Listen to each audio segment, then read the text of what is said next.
कंस को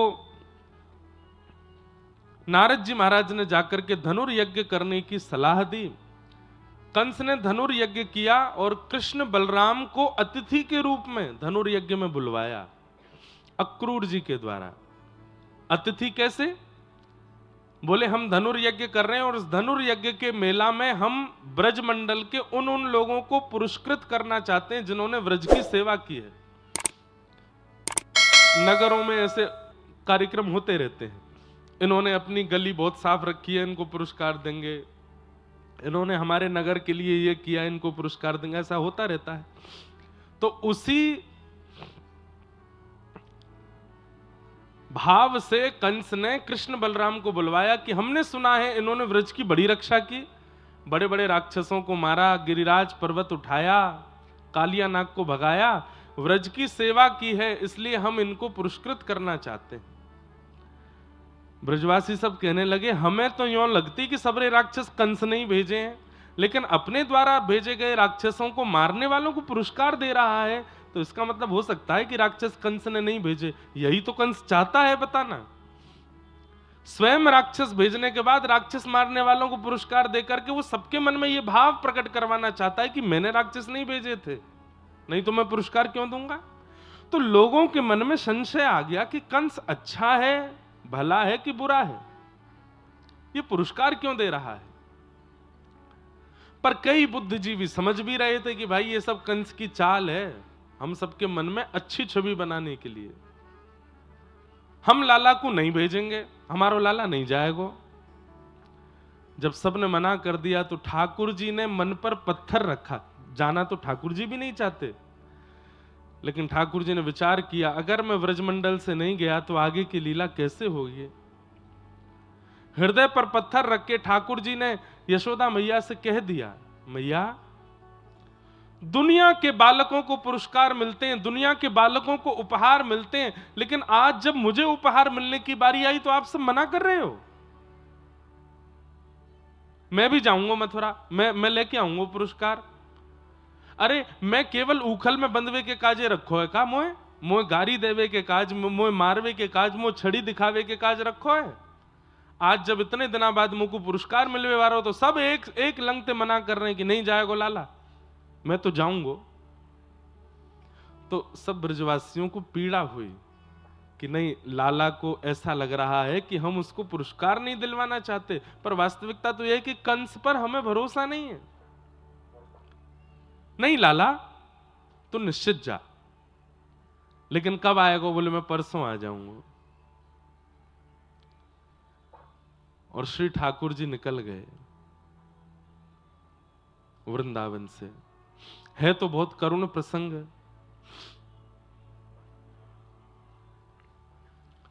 व्रजमंडल से निकल रहे हैं ठाकुर जी, सब ब्रजवासी एक तरफ से बैठे हैं। जैसे इतनी संख्या में आप लोग बैठे हैं, इससे भी 10 गुना ज्यादा संख्या में ब्रजवासी नंद भवन के बाहर बैठे हैं और सब ठाकुर जी को करुण नेत्रों से देख रहे हैं कि लाला तू हमें छोड़ के मत जावे। पता नहीं क्यों ब्रजवासियों को अंदर से ऐसी आवाज आ रही है कि कहीं कोई अनहोनी ना हो जाए, कहीं ऐसा नहीं हो कि लाला अब जावे और कभी लौट के नहीं आवे। सब ठाकुर जी को स्पर्श कर रहे हैं, हाथ पकड़ रहे हैं, वस्त्र पकड़ते हैं, लेकिन बोलते कुछ नहीं है। क्यों? कहीं हमने रोकने का प्रयास किया तो लाला यूं नहीं सोचे कि हम पुरस्कार लेने से रोक रहे हैं। बस कई बार ऐसा होता है ना कि व्यक्ति शब्द प्रकट नहीं करता, लेकिन अपने चेहरे के आव भाव से सामने वाले को समझाने का प्रयास करता है कि मैं नहीं चाहता कि तुम जाओ। प्रेमी घर में जब होते हैं ना, वो प्रेमी बोलते नहीं है, वो प्रेमी केवल मुख की आकृति ऐसी बना लेते हैं कि सामने वाला उस आकृति को देख के समझ जाए कि हम क्या कहना चाह रहे हैं। आज ब्रजवासियों की वही हाल है, आंखें लाल पड़ी हैं, मोटे मोटे अश्रुबिंद यहां रखे हैं, निकल नहीं रहे हैं, और मुखमंडल पर प्रसन्नता है, पर यहां का ऊपर का जो भाव है वो अत्यंत अत्यंत करुणा में भरा पड़ा है।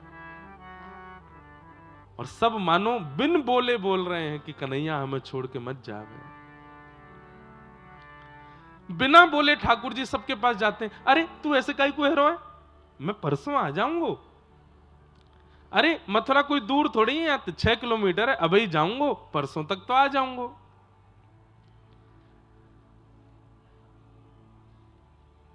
कोई व्यक्ति स्पष्टता से मना नहीं कर रहा ठाकुर जी से। मधुमंगल श्रीदामा बोले लाला तू जा, लेकिन एक बार एक बात सोचिए। बोले कहा, तो ये देखे बिना मधुमंगल पानी ना पीवे।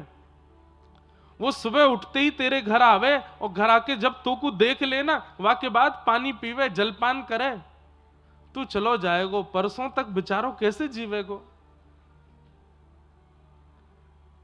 हम तो को रोक नहीं रहे लाला, बस मैं यूं कह रहा हूं, मधुमंगल कहां खावेगो, कहां पीवेगो, कहां जलपान करेगो, तू चलोगो तो। इस प्रकार से अलग अलग बातें बोल करके ठाकुर जी के मन में कि कहीं ऐसा आ जाए कि मैं नहीं जाऊं। 2-3 बार तो ठाकुर जी मान गए कि मैं नहीं जा रहा, लेकिन तभी दूर वृक्ष के पीछे दिखाई दिए नारद जी खड़े हैं, और नारद जी खड़े होकर के इशारा कर रहे हैं। बोले नहीं नाथ, अब अगर व्रज में रुके तो फिर सर्वदा के लिए रुकना पड़ेगा, आपको व्रज से बाहर जाना पड़ेगा।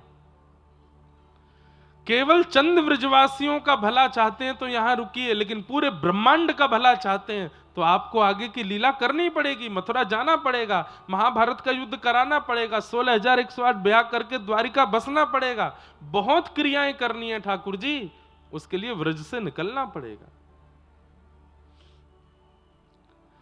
एक बार तो ठाकुर जी ने नारद जी से एक बात कह दी। बोले क्या नारद, क्या मेरी पदवी पे कोई और नहीं बैठ सकता? इन तीनों लोकों का नायक, ब्रह्मांड नायक, जगद्दिता जगन्नाथ कोई और नहीं बन सकता क्या? एक बार महादेव से बात करके देख लो, यदि मेरी पदवी वो संभाल लें तो। ब्रह्मा जी से बात करके देख लो, यदि मेरी पदवी पर वो बैठ जाएं, उनके लिए तो और भला है, वो परमात्मा हो जाएंगे, और मुझे तुम सामान्य जीव बन के केवल वृंदावन में रहने दो, यशोदा मैया, नंद बाबा, इन ब्रजवासियों के बीच में मुझे रहने दो, मैं अपनी परमात्मा पदवी त्यागना चाहता हूं। नारद जी बोले परमात्मा पदवी नहीं है, सूर्य पदवी है, चंद्र पदवी है, इंद्र पदवी है, देव पदवियां होती हैं, परमात्मा उसका कोई निर्माण नहीं करता। नाथ, आप स्वयं परमात्मा, स्वयं जगत के निधाता हो, आपकी पदवी कोई और कैसे ले सकता है? भाई आसन पर कोई बैठ सकता है, पर आप जो हैं वो कोई और थोड़ी हो सकता है।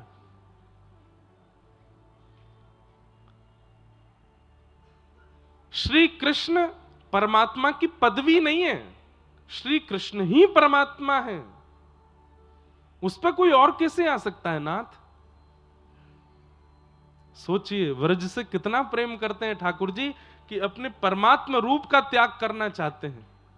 आज महाप्रभु जगन्नाथ जी का आप लोग दर्शन करते हैं जगन्नाथपुरी में, ये जो मुख पिघला हुआ है, ये जो होठ पिघले हुए हैं, ये जो भुजाएं पिघली हुई हैं महाप्रभु जगन्नाथ जी की, किस लिए?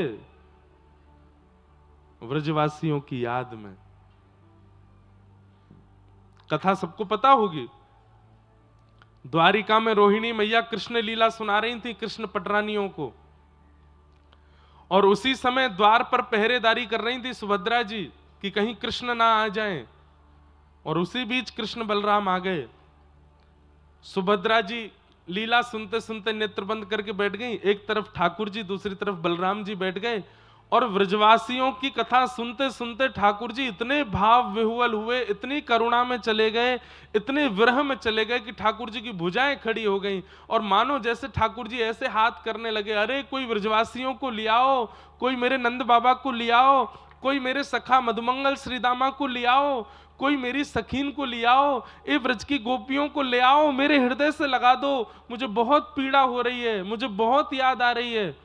और उसी प्रेम की अवस्था पार करते करते करते जब चरम अवस्था में पहुंचे तो श्री ठाकुर जी का अंग एक मोम के भांति पिघल करके जगन्नाथ बन गया। अरे प्रेम की पराकाष्ठा हम आप सब लोग कहां जानते हैं? हम लोगों पर केवल इतना आता है कि अगर हमारा प्रेमी कुछ विपरीत क्रिया कर दे तो हम अपने आप को ठोस पहुंचाते हैं, अपने अपने प्राणों की बाजी लगा देते हैं, आत्महत्या तक कर लेते हैं। ये प्रेम नहीं है। प्रेम तो श्री जगन्नाथ जी हैं। पिघल गए अपने प्रेमियों के स्मरण में, अपने ठाकुर जी के स्मरण में पिघल गए।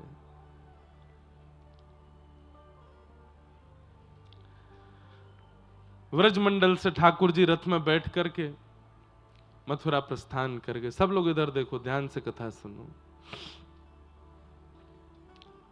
बहुत बहुत एक एक व्यक्ति का यहां पर स्वभाव व्यवहार बताया गया, पर उसके विस्तार में नहीं जाऊंगा, वैसे भी आज जाने का दिन है।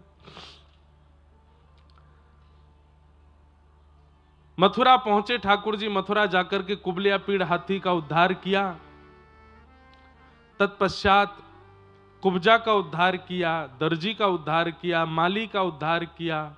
एक धनुष रखा था, यह शिव धनुष है, और यह धनुष कंस को देते हुए महादेव ने कहा था, नारायण के सिवाय इसको कोई तोड़ेगा नहीं, और जो तोड़ेगा वो तुझे छोड़ेगा नहीं। जब तक यह धनुष है तब तक तू जीवित है। ठाकुर जी ने जैसे ही प्रवेश किया मथुरा नगरी में, मल्लानां मशनिर्णिनां नरवर स्त्रीणां स्मरो मूर्तिमान, गोपानां स्वजनो सतां क्षितिभुजां, शास्त्रा सुपित्रो शिशु मृत्युर्भुजपतिर्विराट विदुषां, तत्त्वं परम योगिनां, वृष्णीनां परदेवतेत विदितो रंगं गतः साग्रजः।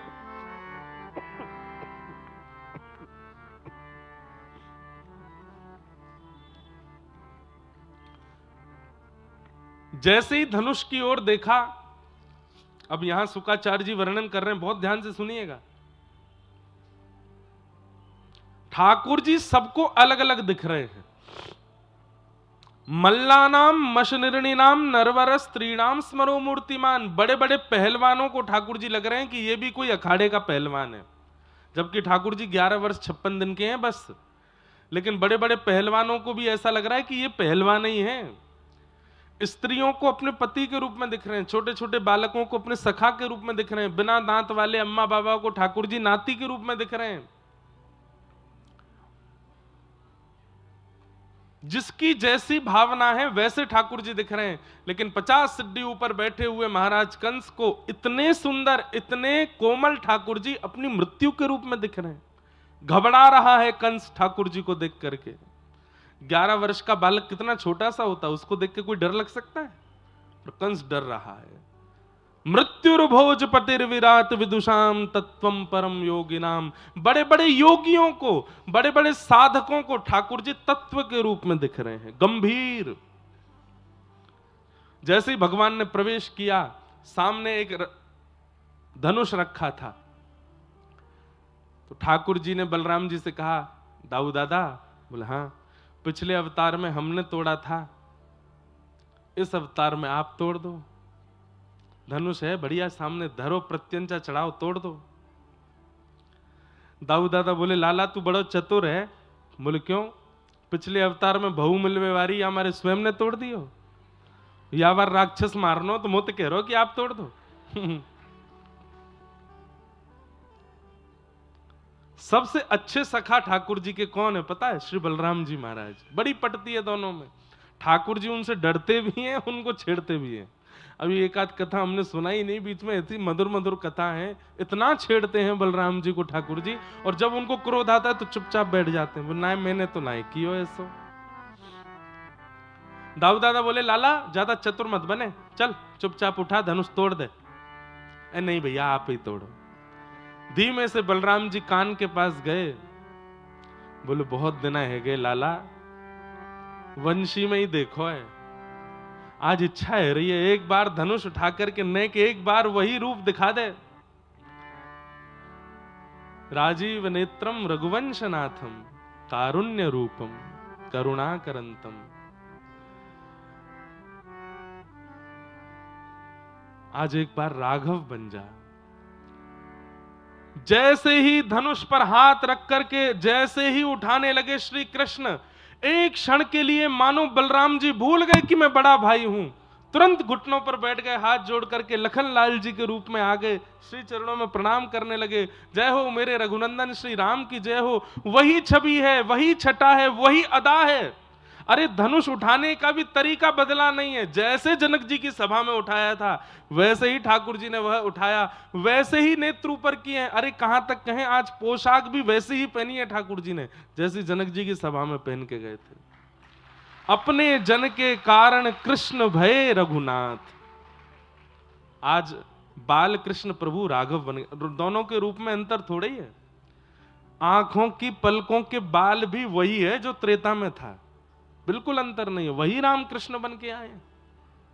उठा करके जैसे ही प्रत्यंचा चढ़ाई, एक बार दो बार और तीसरी बार पकड़ करके जैसे ही खींचा, बीच से धनुर्भंजन हुआ।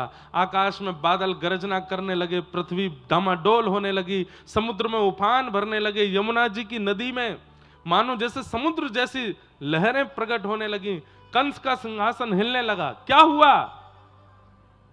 किसी ने कहा धनुष टूट गया। कंस तो हृदय पे हाथ धर के बोलो, अब नहीं बचूंगा मैं, अब तो मेरे प्राण ले ही लेगा। ठाकुर जी भीतर प्रवेश किए। बड़े बड़े मल्ल खड़े थे वहां पर। एक एक मुष्टिक प्रहार में उन मल्लों का वध कर दिया। 50 सिड्डी ऊपर बैठे हुए महाराज कंस की ओर ठाकुर जी देखने लगे। दाऊ दादा को प्रणाम करके एक श्वास में ऊपर पहुंच गए। एक हस्त प्रहार करके उसके मुकुट को दूर फेंका। केश पकड़ लिए ठाकुर जी ने। कंस चिल्लाने लगा, अरे कोई बचाओ, कोई रोको। ठाकुर जी कहने लगे, ऐसे ही केश पकड़े थे मेरी मैया के जब आकाशवाणी हुई थी और कहा था कि इनका अष्टम गर्भ काल होगा, तूने ऐसे ही केश पकड़े थे मेरी मां के। मेरे 6 बड़े भाइयों को तूने निर्मम हत्या करके मार दिया। देख, तेरा शत्रु, तेरा काल तेरे सामने खड़ा है और दुर्भाग्य से तेरा भांजा तेरे सामने खड़ा है। ध्यान से देख मेरी ओर। कंस देखने लगा ठाकुर जी को। अभी तक तो बालक समझ रखा था, अभी तक तो कुछ मायावी समझता था, अभी तक तो काल रूप समझ रहा था, लेकिन अब जैसे ही ठाकुर जी की ओर देखने लगा, देखते ही देखते पता चला ये कोई छोटा बालक नहीं। शंख चक्र गदा पद्म धारण करके ठाकुर जी ने अपने उस अद्भुत रूप का दर्शन करा दिया कंस को। अंतरंग भाव से, प्रत्यक्ष भाव से नहीं, अंतरंग भाव से। कंस समझ गया साक्षात नारायण है। हाथ जोड़ करके प्रणाम किया। ठाकुर जी ने दोनों भुजाओं में हाथी के समान बलवान कंस और 11 वर्ष 56 दिन के ठाकुर जी ने दोनों भुजाओं में ऐसे उठाया कंस को ऊपर। सब मथुरावासी देख रहे हैं और उठा करके ठाकुर जी ने 50 सिड्डी ऊपर से नीचे पटक करके एक छलांग मार करके छाती पर अपने पाद प्रहार को करके कंस का वध कर दिया। बोलो कंस मर्दन भगवान की। सब ब्रजवासी मथुरावासी जय जयकार करने लगे। ठाकुर जी को कंधे पर उठा करके नृत्य करने लगे, नाचने लगे, आनंदित हो गए। जय हो बाल कृष्ण लाल की जय हो, देवकी नंदन लाल की जय हो। कंस का वध किया। ठाकुर जी ने तुरंत कहा, मेरी मां कहां है? कारागृह में लेकर के गए। एक आध घंटे का ठाकुर जी को देखा था देवकी मैया ने। जन्म लेने के बाद आधा एक घंटा रुके होंगे ठाकुर जी। उसके बाद 11 वर्ष 56 दिन के होकर के ठाकुर जी लौटे हैं वापस मथुरा। एक मां के लिए कितनी पीड़ादायी होती है ये स्थिति कि वो अपने बालक का बालपन नहीं देख पाई, अपने बालक का बोलना, चलना, उठना, बैठना ये उसने अनुभव ही नहीं किया। एक मां के लिए कितनी पीड़ा होगी। आज 11 वर्ष 56 दिन के जब ठाकुर जी होकर के आए, कारागृह खोलते हुए भीतर प्रवेश किए और जैसे ही मुख्य कारागृह में प्रवेश किया, नील सरोरुह कांति के जब ठाकुर जी का जब दर्शन किया है देवकी मैया ने, एक बार तो देवकी मैया मूर्छित होकर गिर पड़ी ठाकुर जी को देख के। इतने सुंदर। दौड़ करके ठाकुर जी ने हृदय से लगाया। होश में आई देवकी मैया। होश में आते ही ठाकुर जी का हाथ पकड़ करके अपने हृदय पर रख के बोली, लाला तो मेरी सौगंध है, अब छोड़ के नहीं जाएगा ना? ठाकुर जी बोले, नहीं मैया अब नहीं जाऊंगा, अब तेरे पास ही रहूंगा। बंधुओं, एक बात मेरे मन में कभी कभी आती है, ब्रजवासियों की पीड़ा सबको समझ में आती है, गोपियों की पीड़ा सब गाते हैं, देवकी मैया यशोदा मैया की पीड़ा का भी अनुभव सब कर लेते हैं। श्री किशोरी जी हमारी राधा रानी के भी हृदय के भाव को हम गाने का प्रयास कर लेते हैं, पर श्री कृष्ण की पीड़ा को कोई नहीं समझता। बंधुओं, एक बात याद रखिएगा, पीड़ा होने पर यदि आप रो लेते हैं तो आप बहुत भले हैं कि आप रो लेते हैं। पीड़ा होने पर आप शांत हो जाते हैं तो भी कुछ ना कुछ पीड़ा का हल तो आप कर ही रहे हो। पीड़ा होने पर आप एकांत में बैठे हो तो भी कहीं ना कहीं उस पीड़ा पर मरहम लगा रहे हो, पर पीड़ा होने पर भी हंस रहे हो, बोल रहे हो, चल रहे हो। इसका मतलब है आप अपनी पीड़ा का 1% भी इलाज नहीं कर रहे हो। पीड़ा उतनी ही है चित्त में। श्री कृष्ण उस अवस्था में, पीड़ा तो बहुत है, विरह तो बहुत है, संवेदना तो बहुत है, रोना तो बहुत है, पर रोने के लिए, संवेदना करने के लिए, पीड़ा व्यक्त करने के लिए ना तो स्थान है, ना समय है, ना परिस्थिति है।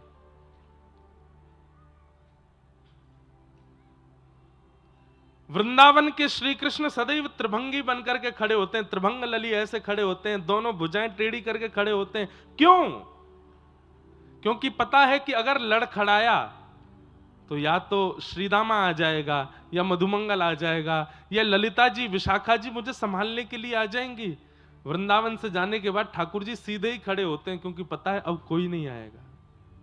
संभालने वाले, सहारा देने वाले तो सब रह गए वृंदावन में।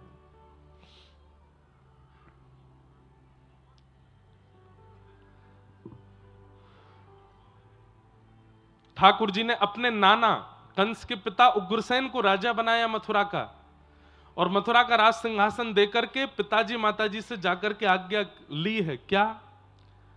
अब मुझे विद्यालय जाना है पढ़ने। मैं 11 वर्ष को है गो पिताजी, मैं आज तक विद्यालय नहीं गयो, अब मुझको जानो है।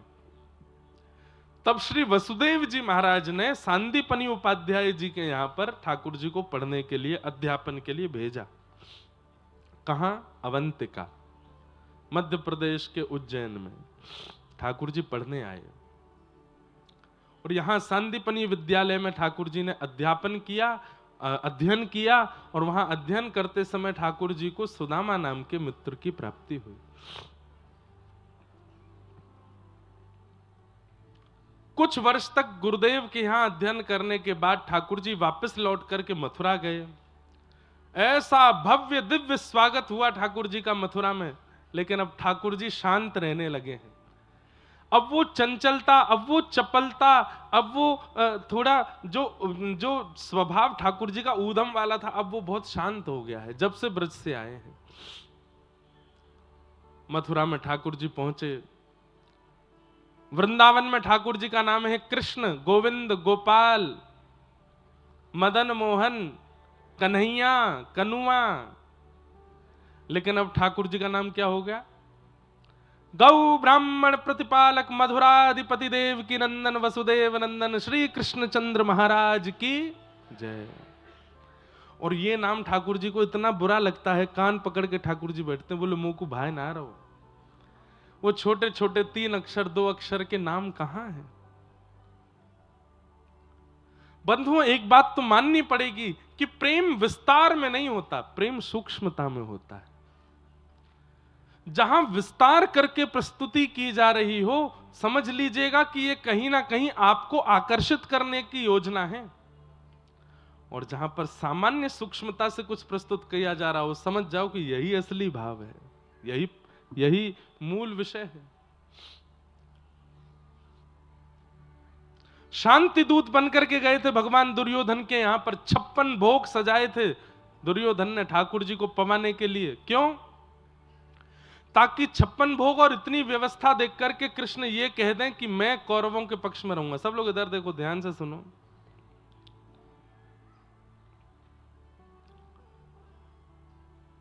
लेकिन ठाकुर जी ने उस बड़ी सभा में क्या कह दिया? अरे दुर्योधन, तुमने तो गलत व्यवस्था कर ली, इतने 56 भोग क्यों बनाए? बोले आप शांति दूत बन के आ रहे थे इसलिए बनाए। ठाकुर जी बोले पर मैं तो पहले ही निमंत्रण स्वीकार कर चुका। बोले किसका स्वीकार कर लिया? बोले विदुर काका है ना, इन्होंने बहुत वर्षों से कह रखा था कि मेरे यहाँ भोजन पाने आना, तो मैं तो विदुर काका को बोल चुका हूं कि तैयारी कर लो, मैं आऊंगा। विदुर काका ने अपने घर भोजन बना के रखा है, मुझे वहां जाना है। और 56 भोग छोड़ करके ठाकुर जी विदुर काका के यहाँ गए। और विदुर जी के यहाँ क्या हुआ है सबको पता है। आज हरि आए विदुर घर पावना, आज हरि आए विदुर घर पावना, आज हरि आए विदुर घर पावना, आज हरि आए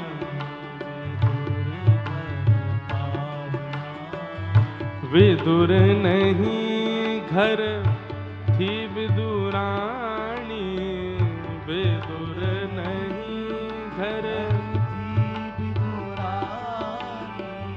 आवत देखे सारंग पानी, आवत देखे सारंग पानी, आज फूली नाही समावना, आज फूली नाही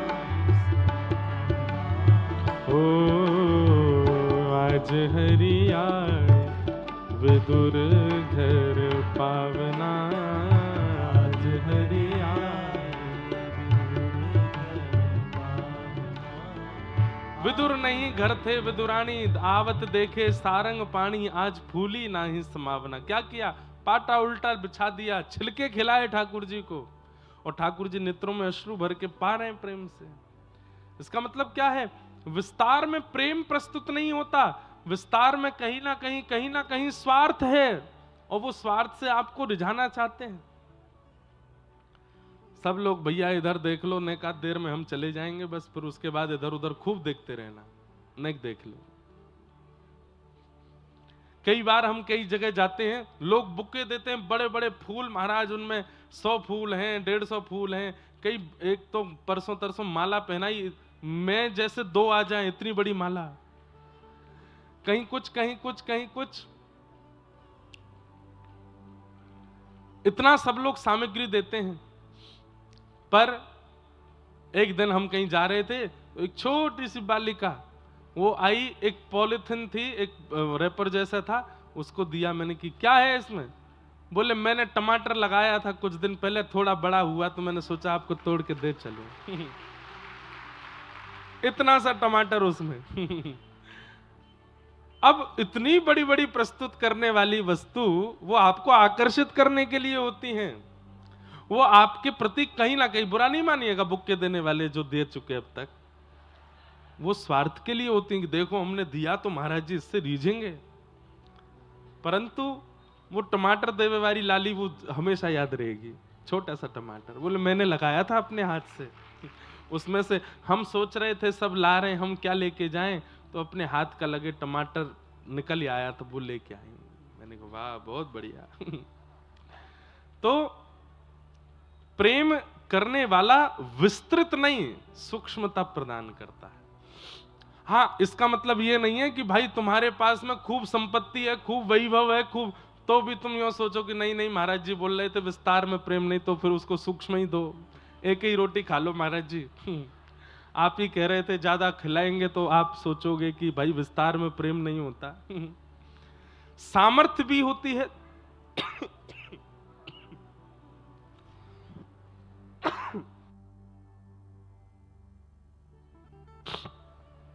कई बार सामर्थ्य से भी वस्तु प्रस्तुत की जाती है, पर प्रेम की सुगंध होनी चाहिए। तो ठाकुर जी मथुरा में आकर के विराजे, उग्रसेन को राजा बनाया। अब हम जल्दी जल्दी विषय पूरा करें। उद्धव जी महाराज को ब्रज भेजा, ब्रज से संदेशा लेकर के उद्धव जी आए। तत्पश्चात मथुरा पर जरासंध ने चढ़ाई कर दी, 17 बार ठाकुर जी ने उसको हराया। 18वीं बार जरासंध ब्राह्मणों की सेना लेकर के आया। कहीं ऐसा बोलते हैं कहीं ऐसा बताते हैं कि जरासंध ब्राह्मणों को अनुष्ठान पे बैठा के आया था कि अब की बार मैं हारना नहीं चाहिए।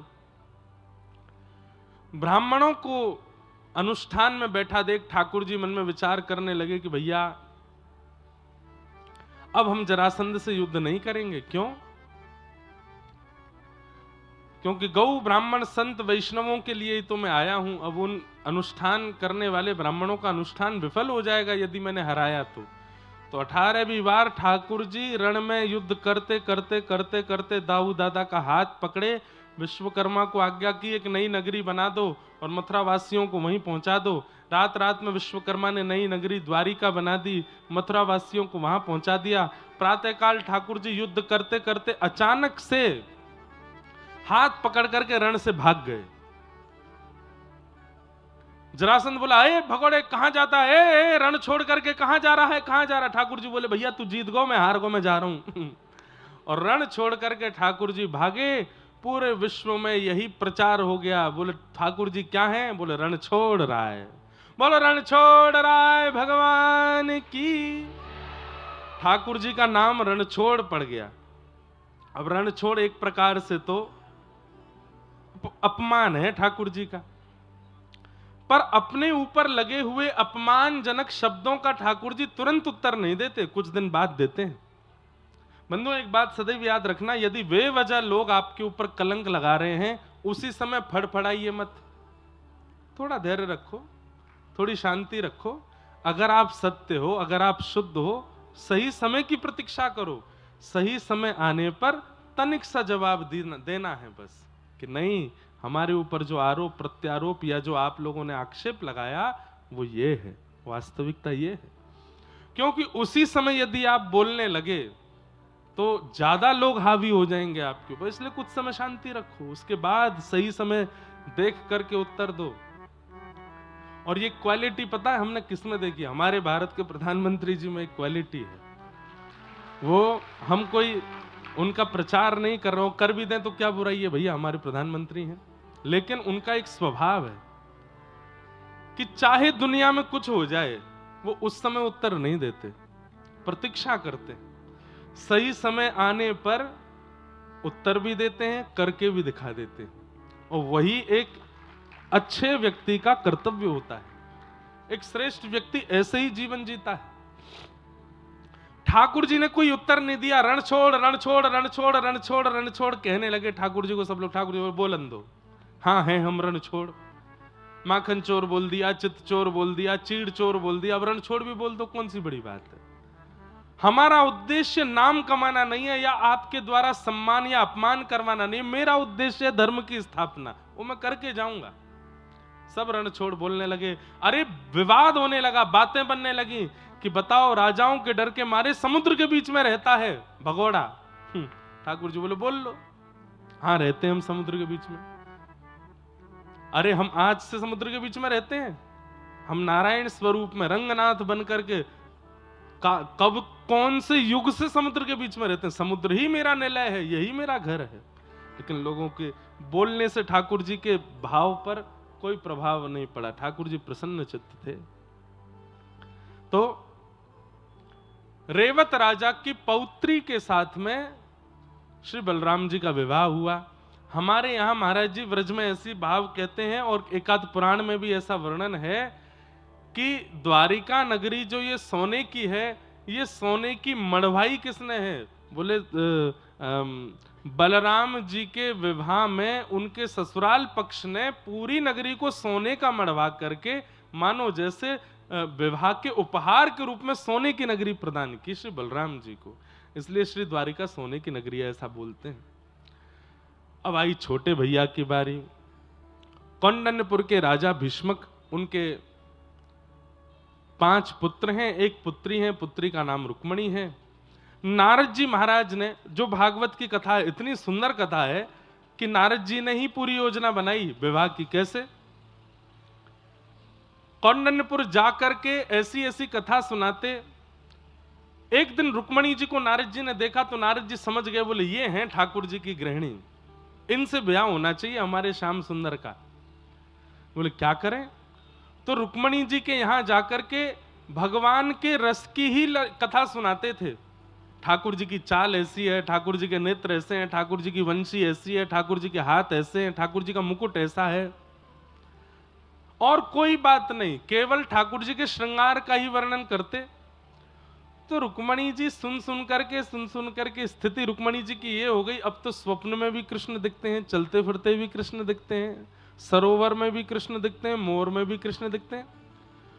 फिर अपने आप को समझाती हैं रुक्मणी जी, अरे तुम बार बार इनका चिंतन क्यों कर रही हो? पर नारद जी ने इतनी कथा सुना दी ठाकुर जी के रस की कि अब रुक्मणी जी के चित्त में और कुछ आता ही नहीं है। रुक्मणी जी ने मन से ठाकुर जी को पति मान लिया, पत्र लिख करके एक ब्राह्मण के द्वारा द्वारिका पहुंचवाया। द्वारिका में जैसे ही पत्र पहुंचा, ब्राह्मण ने जाकर के ठाकुर जी को दिखाया।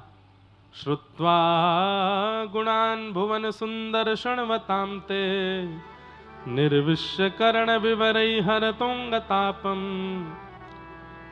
हमारे एक आचार्य चरण कह रहे थे कि भगवान ने पूरा पत्र नहीं पढ़ा, केवल पहला श्लोक पढ़ा, और पहला श्लोक पढ़ते ही ठाकुर जी बोले, भैया ब्याह तो यही ते करूंगा मैं।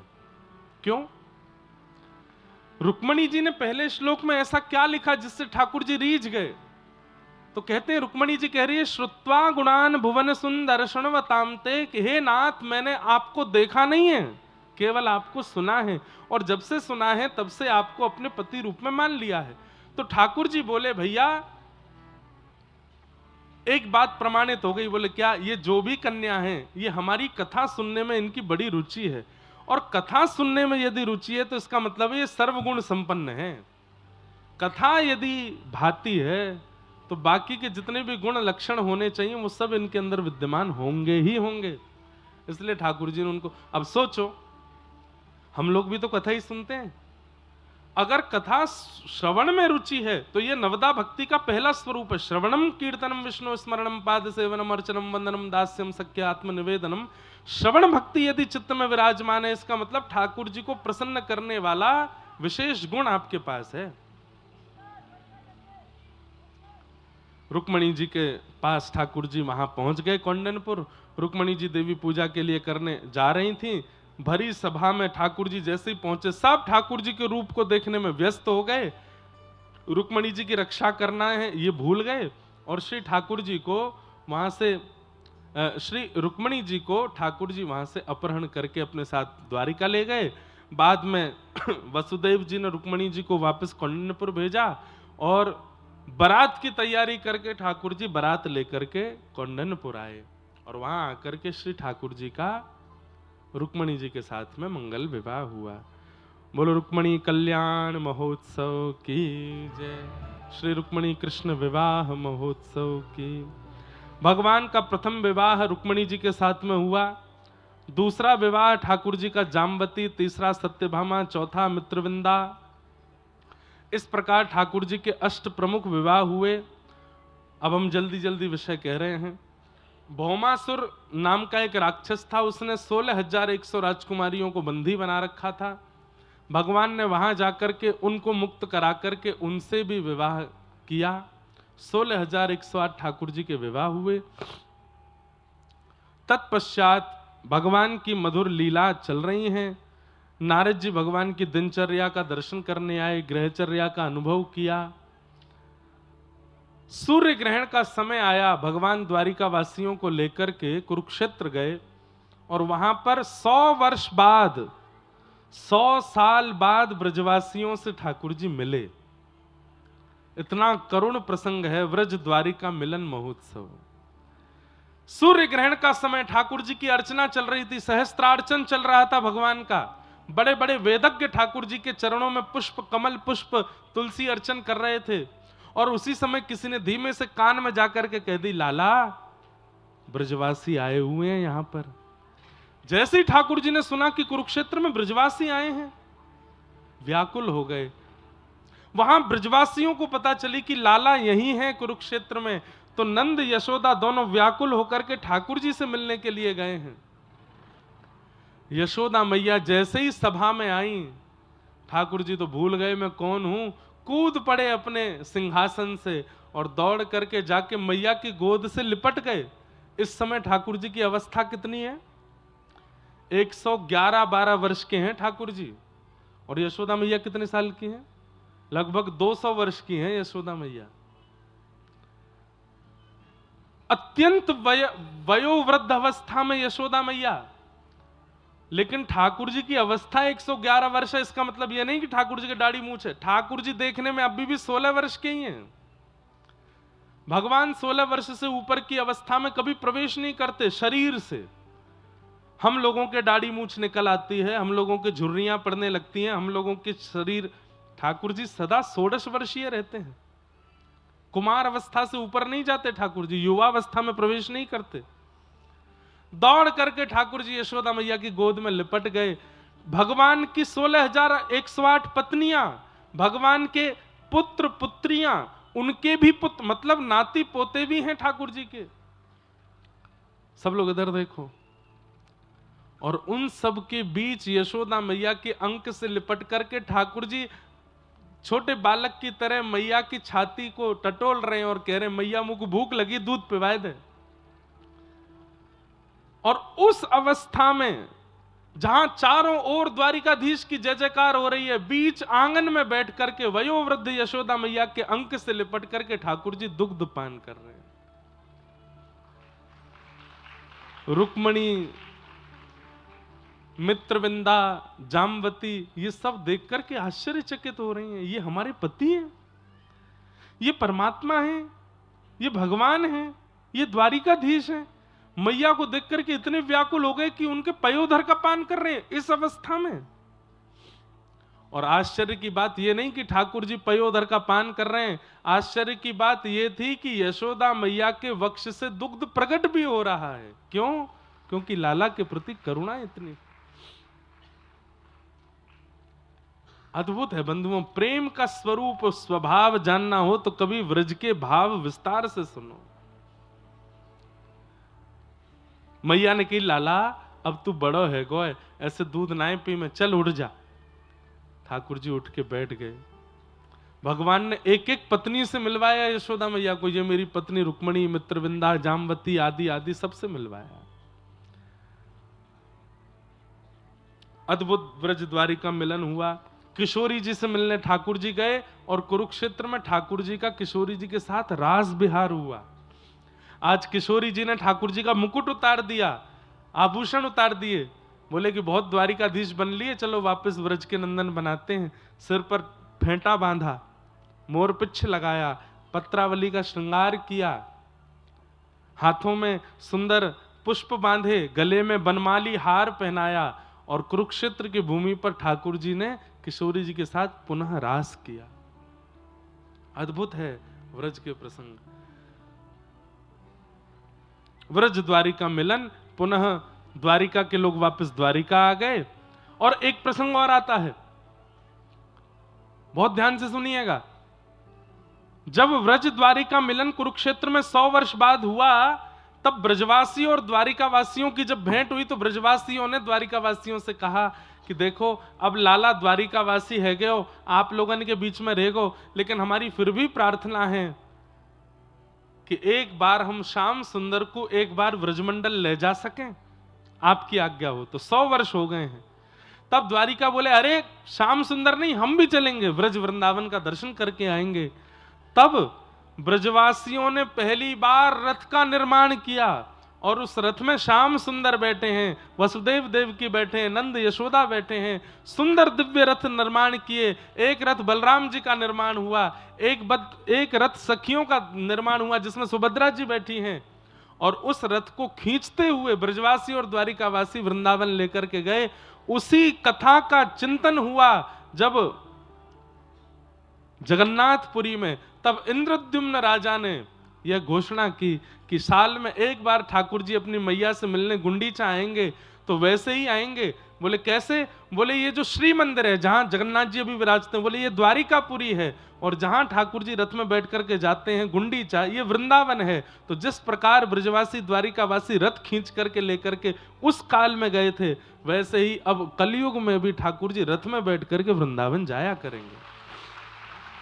ये जो जगन्नाथ जी की रथ यात्रा है, ये एक प्रकार से द्वारिका से वृंदावन का प्रस्थान है ठाकुर जी का। गुंडीचा वृंदावन है जहां ठाकुर जी जाते हैं। आप लोग अनुभव करना, श्री मंदिर में जगन्नाथ जी को देखना, उसके बाद जब गुंडीचा जाते हैं तो वहां जाके दर्शन करना। श्री मंदिर के जगन्नाथ जी बहुत बड़े लगते हैं और गुंडीचा में जाते ही ठाकुर जी छोटे लगने लगते हैं। ऐसा लगता है कि छोटे लाला बन गए, वृंदावन में आके छोटे बालक बन गए ठाकुर जी। मैंने दर्शन किया था इस बार। भैया जगन्नाथ जी तो अद्भुत हैं। मेरो ठाकुर जी से हमारी वैसे प्रार्थना तो ऐसी रहती है कि भैया ये जन्म अंतिम हो, क्योंकि संसार को सहना बहुत मुश्किल है, बहुत खतरनाक है संसार, सहा नहीं जाता। ये जन्म अंतिम हो, लेकिन नाथ फिर भी अगर पुनर्जन्म की आपको इच्छा है कि नहीं एक बार और जन्म होना चाहिए, तो या तो वृंदावन में देना, और यदि व्रज वृंदावन में नहीं है पाए तो हमारे श्री जगन्नाथ धाम में देना, नीलाचल क्षेत्र में दे देना। अद्भुत है महाप्रभु जगन्नाथ। अहे नील शैल प्रबल मतावरण मुआरत नलनी बनकु कर दलन कहे साल बेग इन जाति रे मुजवन श्रीरंगा चरण तल करुअछि अपन। उड़िया भाषा का भजन है। एक मुस्लिम सालबेग भक्त ने भगवान की स्तुति गाई। अद्भुत है महाप्रभु जगन्नाथ जी, अद्भुत है। कहां तक वर्णन करूं उनका मैं। हमने बंधुओं बहुत भ्रमण किया है भारत में, लेकिन ठाकुर जी प्रत्यक्ष बैठे हैं इसकी अनुभूति या तो वृंदावन में होती है या जगन्नाथ धाम में होती है, जगन्नाथपुरी में होती है। ठाकुर जी बैठे हैं सामने। मैं कभी भी मंदिर में दिखने वाले ठाकुर जी को इस भाव से नहीं देखता कि ये पाषाण है, ये मूर्ति है, ये कोई धातु है, ये मार्बल है, या ना, ऐसा ही भाव आता है कि ठाकुर जी हैं। पर कई जगह पर ठाकुर जी हैं, मन में भाव तो आता है, लेकिन उसके बाद आती है चलो ठीक है ठाकुर जी बड़े राजी रहो, प्रेम से विराजो, अब मैं जाता हूं। लेकिन एक तो वृंदावन और एक जगन्नाथपुरी, वहां तो रोंग खड़े हो जाते हैं ठाकुर जी को देख के, और जाने का मन नहीं होता। लोग बाग खींचते हैं हमको, तो पंडा पुजारी और हमारे मठ के लोग सब ले जाते हैं तो व्यवस्थित दर्शन करा देते हैं, लेकिन वहां पर भी मैं इतना ढीठ हो जाता हूं कि मुझे भी खींच के बाहर करना पड़ता, तभी निकलता हूं मैं। नहीं तो जगन्नाथ जी को छोड़ने का मन नहीं करता कि देखते रहे। लगता है कि परमात्मा सामने बैठे, यही है श्री कृष्ण। ऐसे महाप्रभु जगन्नाथ हैं। तू न संभाले तो हमें कौन संभाले, हाँ तू न संभाले तो भैया ये इतना प्रसिद्ध कर दिया आप लोगों ने। छोटे छोटे बच्चे, बिना दांत वाली अम्मा भी यूं करती हैं, जगन्नाथ। एक बार भैया हमारी प्रार्थना से, हमारी तरफ से सब कटनी वासी एक बार जगन्नाथपुरी दर्शन कर आइएगा इस वर्ष। और हमारे रंगनाथ थोड़े सीधे बैठ करके पूरे वेग के साथ में ऊंचे स्वर में गा लीजिए, जगन्नाथ स्वामी मेरे नैनों के तारे, जगन्नाथ स्वामी हो मेरे सब्र काज स्वामी आप संभाले, हो मेरे सब्र काज स्वामी आप मेरे जगन्नाथ चक्का नैन, जगन्नाथ चक्का नैन, नीलाचल वारे तू न संभाले तो हमें कौन संभाले, ओ तू न संभाले तो हमें कौन संभाले, ओ हमें तू न संभाले तो हमें कौन संभाले, हो